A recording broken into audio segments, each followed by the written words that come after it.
La soirée de louange Active Worship, c'était en 2013, je crois. Oui, 2013. Et elle, en fait, quand on commençait Active Worship, l'idée était d'organiser 2 soirées de louange en l'espace de 2 semaines pendant les vacances. Ok. Pour que, en fait, les jeunes, les élèves étudiants aient de quoi s'occuper, entre guillemets, mais qu'ils Pendant aient les des vacances. événements, en fait, Mhm. avant la rentrée. Donc, la première soirée de louange Active Worship, elle avait eu lieu à la Cité des Nations à Iligue-Sounon, dans Mhm. une des assemblées du Plein Évangile. Et je crois qu'on était au total 65 ou 75 participants à la première soirée de louange.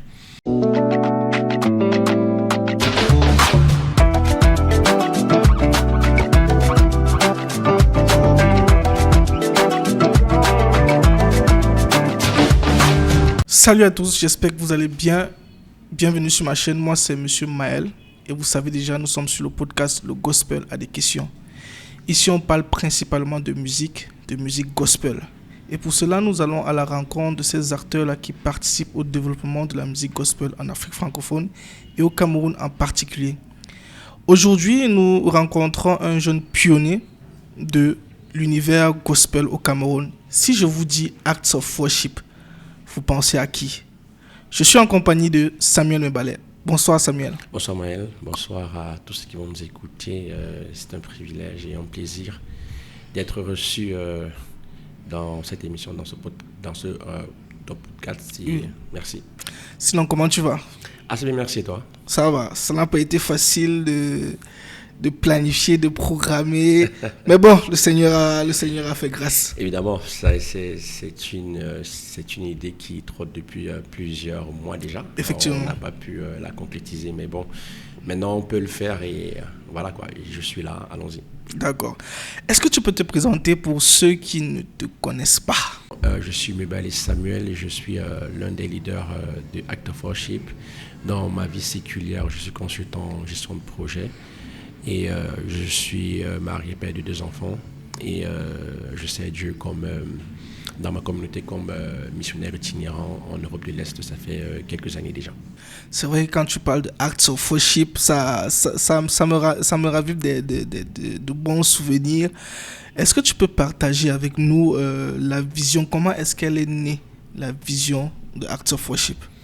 Ok, long story. Bon, ok, je vais essayer de faire court. En fait, Act of Worship est né d'une volonté, en fait, je dirais, de rassembler un certain nombre de jeunes avec qui on a été acheminé pendant quelques années, dans les années 2006, 2007, 2008 à Yaoundé, Oui, oui. dans le milieu gospel. Donc, Act of Worship part, en fait, de cette idée-là, rassembler tout ce monde-là pour pouvoir avoir des moments de communion, je dirais, autour de la musique, autour de la louange. Et l'idée a fait son chemin et c'est comme ça que, après des années, on s'est retrouvé à avoir ce groupe que l'on appelle Act of Worship. Donc, c'est comme ça que l'idée est née et il y a eu tout un parcours, il y a eu tout un cheminement qui a amené à la création de ce groupe-là, en fait. Ok. Et si on te demandait quelle est la mission première de Acts of Worship, que répondrais-tu? Ah ouais, mission première, en fait, c'est un concept assez grand, assez fort aussi, quand on parle de mission première. Mais sinon, Act of Worship a pour vocation ou alors a pour objectif de pouvoir non seulement contribuer à l'éclosion de tout ce qui est art dans le milieu chrétien en fait, mais également à pouvoir apporter une formation autant pratique que théologique sur la louange et l'adoration en fait à toutes les personnes en fait qui viennent, qui acceptent de participer donc à ce concept-là, à ce mouvement-là. Également, Act of Worship voudrait aussi participer, voudrait aussi organiser de très grands moments de louange et d'adoration, des moments de louange et d'adoration de qualité, comme on aime bien le dire, où en fait, au-delà en fait du spectacle en fait de qualité qui est offert, où aussi nous avons en fait un moment de communion avec le Seigneur en fait, parce que si on vient à ces moments, à des moments organisés où il y a de très belles lumières en fait, il y a une musique excellente, mais qu'on n'a pas un moment de communion avec le Seigneur en fait, on rentre vide. Mais Act of Worship aussi voudrait pouvoir concilier les deux, si je puis le dire ainsi. Et donc, pour terminer aussi, on voudrait pouvoir apporter notre pierre à l'édifice, à la formation des chantres, à la formation de tous ceux qui œuvrent dans le domaine de l'art chrétien, en fait, de manière générale. Ok. Donc, c'est un rassemblement, déjà, s'il faut résumer, un rassemblement de plusieurs jeunes. C'est ça, ouais. Mais on peut également voir que dans le milieu chrétien, il y a énormément de soirées de louanges, Oui. que ce soit dans nos églises, dans nos assemblées, ou même par des mouvements. C'est ça, ouais. Mais quel est l'ADN de Acts of Worship? De telle enseigne que si on parle de Acts of Worship, quelqu'un qui a participé à Acts of Worship se retrouve l'ADN. Si on parle d'ADN, l'ADN Act of Worship, je vais peut-être pas parler d'ADN comme ça, je parlerai plutôt de ce qui nous caractérise en fait. Oui. Je dirais, premièrement, c'est un rassemblement de personnes qui donnent tout en fait, qui donnent tout dans ce qu'ils font et qui donnent tout pour la gloire de Dieu en fait. On ne vient pas, comme j'ai souvent l'habitude de le dire, on ne vient pas dans Act of Worship pour se servir, mais pour servir et pour pouvoir élever le nom du Seigneur en fait. Et c'est pourquoi en fait quand vous voyez en fait ce que nous organisons comme événement, on donne tout en fait. Donc Act of Worship, c'est des jeunes, c'est des personnes. C'est vrai, on n'est plus si jeunes que ça. Ouais. Il y a 10 ans, 13 ans, quand on commençait, on était jeunes, etc. On avait toute cette fougue-là. Mais on prend de l'âge déjà aussi. Mais Act of Worship, ce qui nous caractérise, c'est vraiment des personnes qui donnent tout pour la gloire du Seigneur et pour que le mouvement gospel, pour que la louange soit élevée à notre Dieu en fait. Ok, mais en termes de valeurs fondamentales qui vous distinguent des autres mouvements, des autres, on va dire quoi, des autres mouvements, quelle est la valeur fondamentale de la team Acts of Worship? Qu'est-ce que vous partagez en commun lorsque vous vous rencontrez, lorsque vous vous voyez pour préparer l'événement? Ce que l'on partage en commun, je dirais, c'est le service. C'est le service à Dieu, Oui. il faut le dire. C'est principalement le service à Dieu. Et ce que l'on partage en commun, c'est aussi rendre la gloire exclusive à Dieu. Act of Worship, c'est pas un mouvement de personnes qui veulent attirer les regards sur eux, mais c'est un mouvement aussi qui veut pouvoir orienter, qui veut pouvoir diriger les regards des uns et des autres vers le Seigneur en fait. C'est ça qui nous caractérise en fait. On fait ce qu'on fait pour qu'un seul nom soit élevé, le nom du Seigneur en fait. Donc voilà, je dirais pour c'est comme ça ce qui nous caractérise aussi en fait. Ok, ça fait 13 ans. Ouais, c'est ça. Plus d'une décennie, c'est un long parcours. Vos débuts, est-ce que tu peux nous raconter les débuts de Acts of Worship? La première soirée de louange Acts of Worship, comment elle était? La première soirée de louange Act of Worship, c'était en 2013, je crois. Oui, 2013. Et en fait, quand on commençait Act of Worship, l'idée était d'organiser 2 soirées de louange en l'espace de 2 semaines pendant les vacances. Okay. Pour que, en fait, les jeunes, les élèves étudiants aient de quoi s'occuper, entre guillemets, mais qu'ils aient des événements, en fait, avant la rentrée. Donc, la première soirée de louange Act of Worship, elle avait eu lieu à la Cité des Nations, à Iligesmo, dans une des assemblées du Plein Évangile. Et je crois qu'on était au total 65 ou 75 participants à la première soirée de louange, avec une équipe qui avait été constituée principalement d'amis. Parce que la vérité, c'est que quand on commençait Act of Worship, il y avait plusieurs groupes à Yaoundé. Et nous, on ne connaissait pas. On ne connaissait pas ce qu'on était capable de faire.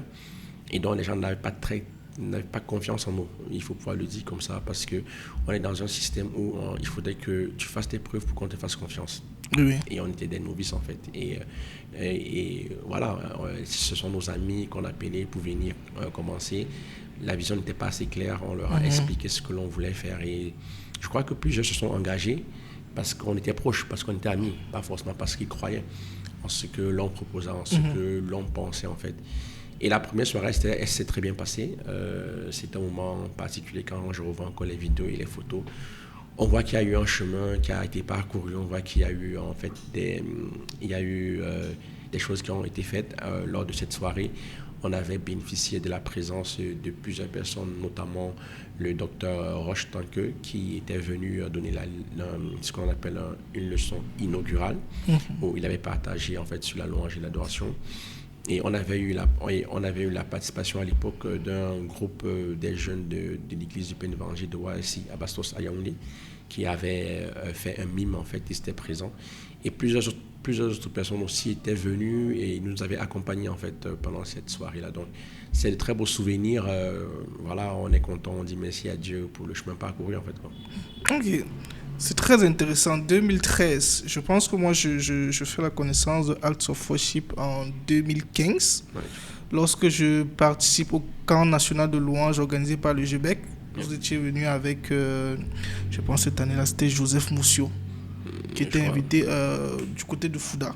Oui, c'est ça, ouais. Voilà, c'est à partir de ce moment-là que j'ai connu Acts of Worship. Et il faut dire que j'ai été marqué, comme tu l'as dit, par l'organisation. Ouais. Certains peuvent venir avec un concept de concert. Et quand tu es là-bas, ce n'est pas un concert. Frère. Comment se passe l'organisation de Acts of Worship de bout en bout? Bon, j'espère qu'en me posant la question, tu ne t'attends pas à ce que je donne tous nos secrets de fabrication. Non, non. Il faut garder le secret un peu, tu vois. Donc, juste faire un brainstorming. Comment est-ce que vous préparez Acts of Worship de janvier à août, ou bien même de l'année N-1 à août de l'année N+1. Comment est-ce que vous préparez? La vérité, c'est qu'en fait, au départ, en fait, quand on commençait Acts of Worship, surtout à partir de la 3e saison, on préparait Acts of Worship quasiment sur 1 an. C'est-à-dire, pour nous, quand on finit une soirée, c'est terminé, on passe à autre chose. Oui. Mais avec l'expérience qu'on a acquise, on peut préparer une soirée en 6 mois. En 6 mois et 4 mois même, en fait. On a déjà eu une saison où on a préparé sur 4 mois. Mais ce n'est pas l'idéal, parce qu'on se retrouvera avec des trous dans la raquette, en fait. Mais 1 an de préparation, c'est idéal, en fait, parce que c'est énorme, c'est costaud. Comment se passe la préparation d'Acts of Worship? Ah ouais, c'est une très grosse idée. C'est... quand on finit une soirée, en fait, on se repose, on pense au mois de septembre pour se reposer.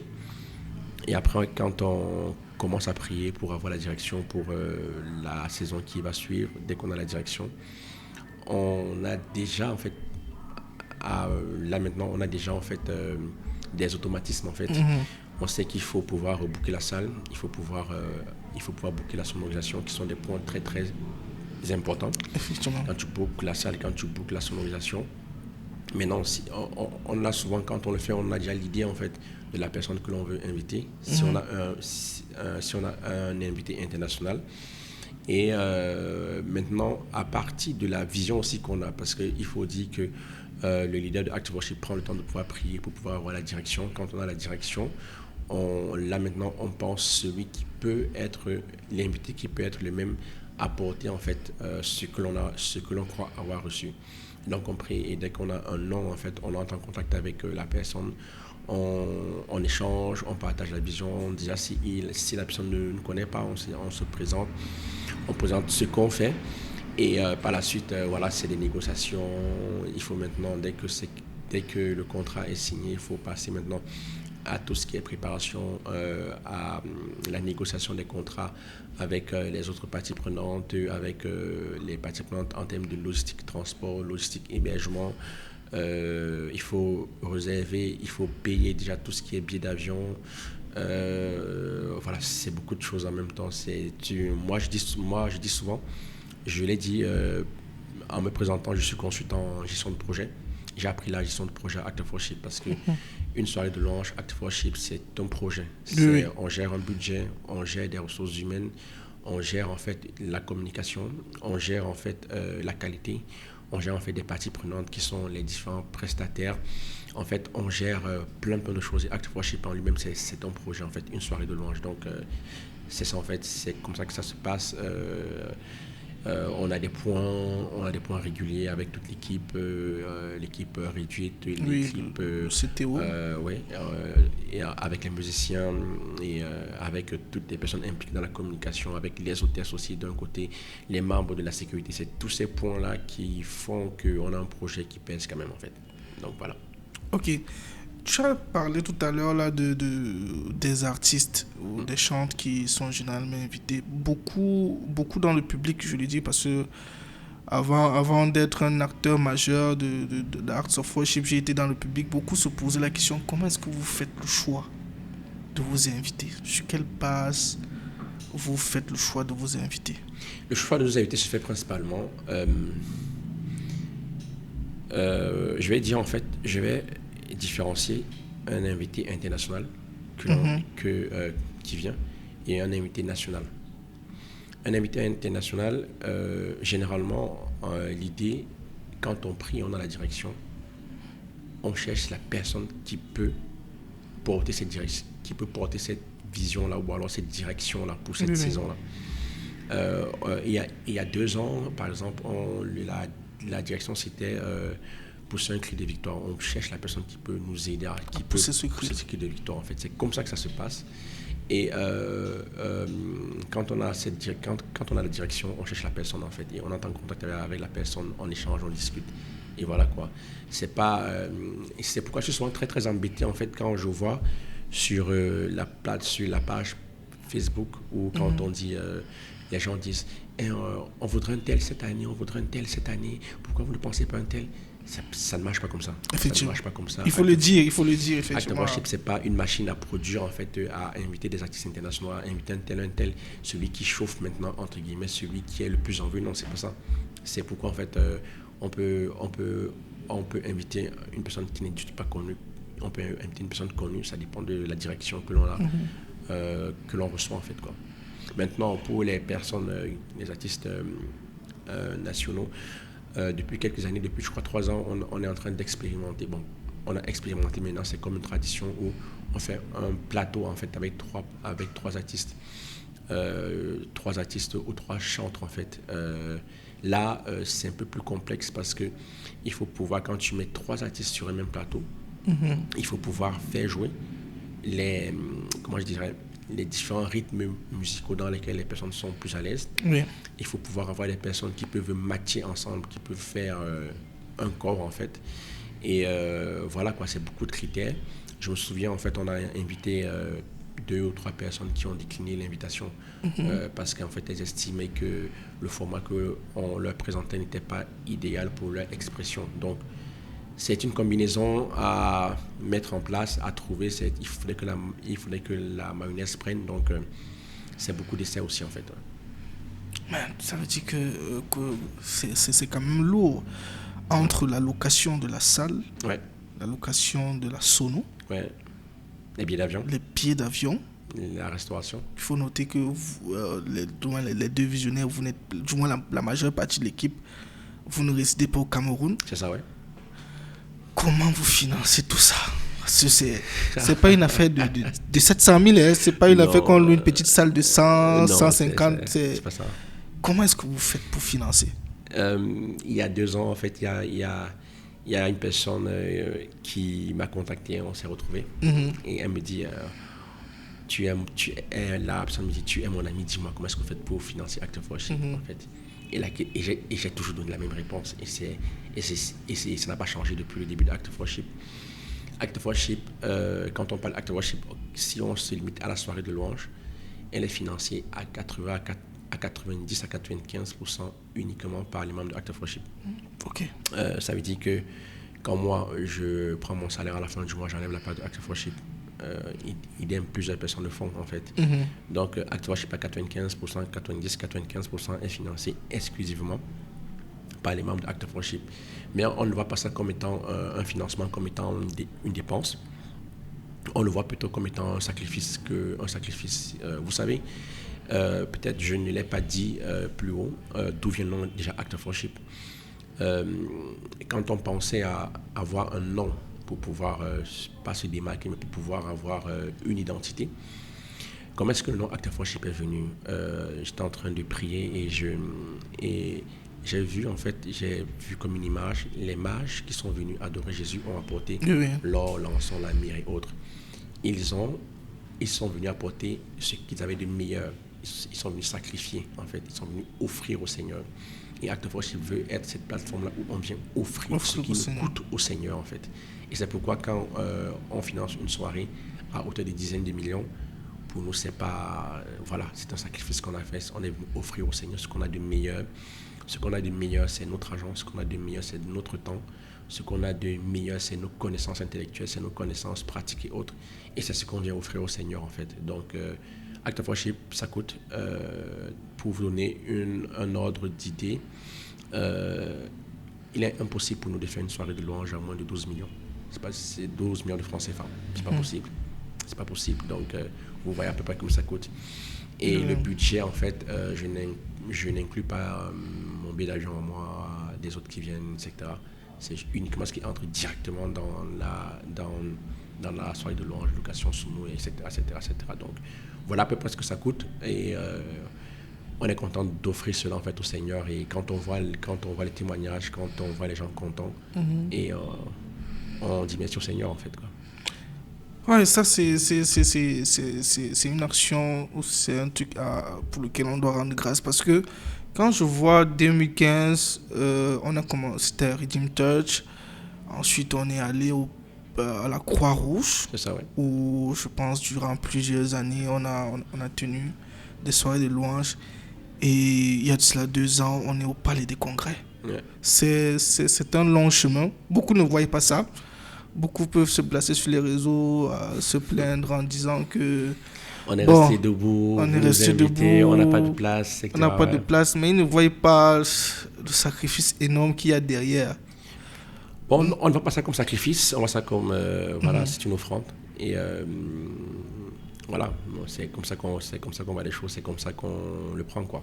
Ok, au-delà je ne sais pas si je vais dire de l'aspect artistique, quelle est la place qu'occupe le volet spirituel, le volet prière, ouais, dans l'organisation de Acts of Worship?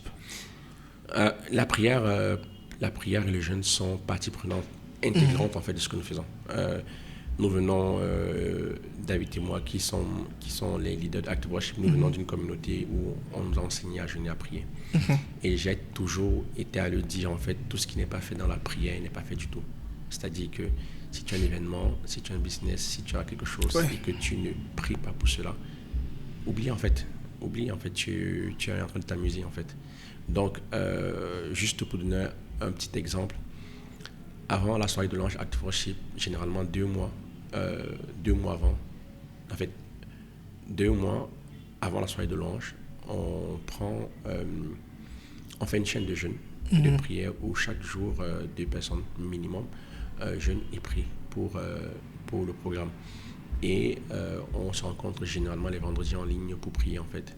On le fait pendant 2 mois, donc jusqu'à la soirée de louange. Et ensuite, on se retrouve après pour avoir une session une semaine après. Pendant une semaine après la soirée de louange, on a un moment d'action de grâce, jeûne, prière pour dire merci au Seigneur. Donc, on investit dans la prière, dans le jeûne, et on est en train de bâtir en fait une équipe de personnes dédiées à cela. C'est ici aussi l'occasion pour moi de dire merci en fait au groupe. Il y a plusieurs jeunes qui se sont mobilisés pendant la soirée de louange passée, qui sont venus, mais qui n'ont pas en fait assisté à la soirée, qui n'ont pas enjoy comme on le dit, parce qu'ils étaient dédiés dans une pièce à prier uniquement pendant tout le temps de la soirée. Wow. Donc la prière et le jeûne font partie prenante. Ils sont venus, ils ne sont pas allés danser comme les autres, ils ne sont pas allés adorer comme les autres, mais ils étaient dans une pièce du début, avant le début de la soirée, pendant la soirée et jusqu'à la fin.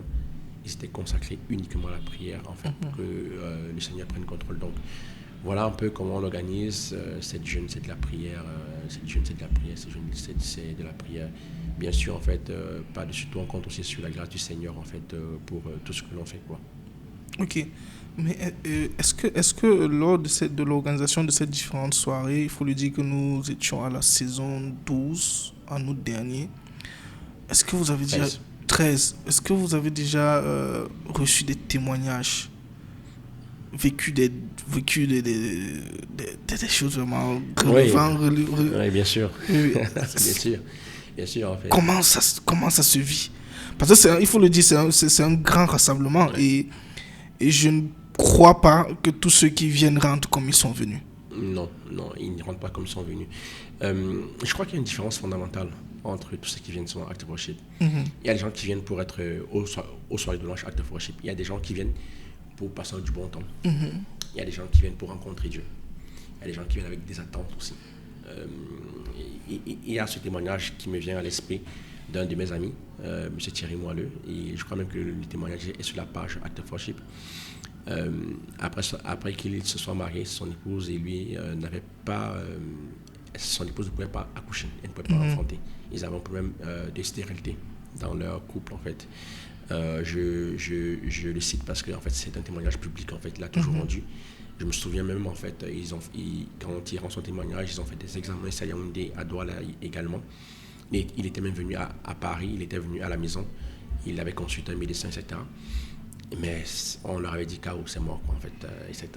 Mais en fait, lors d'une soirée de louange, ils ont cru au Seigneur, ils sont allés rencontrer, je crois qu'à cette soirée de louange, c'est le chanteur Jean-Jean qui avait été invité. Et il leur a demandé de poser des actes de foi.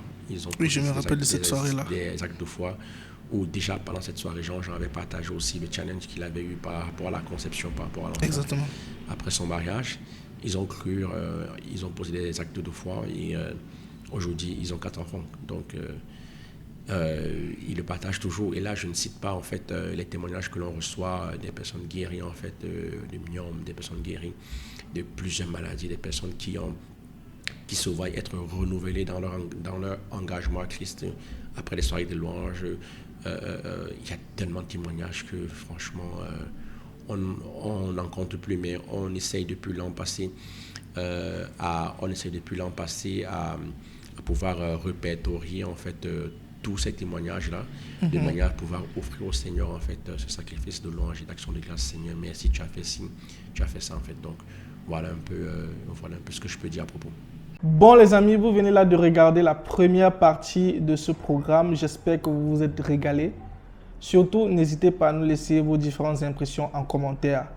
Ceci étant dit, je vous donne rendez-vous dimanche prochain dès 18h pour la deuxième partie. Merci pour votre soutien et à dimanche prochain. C'était M. Maël. Ciao.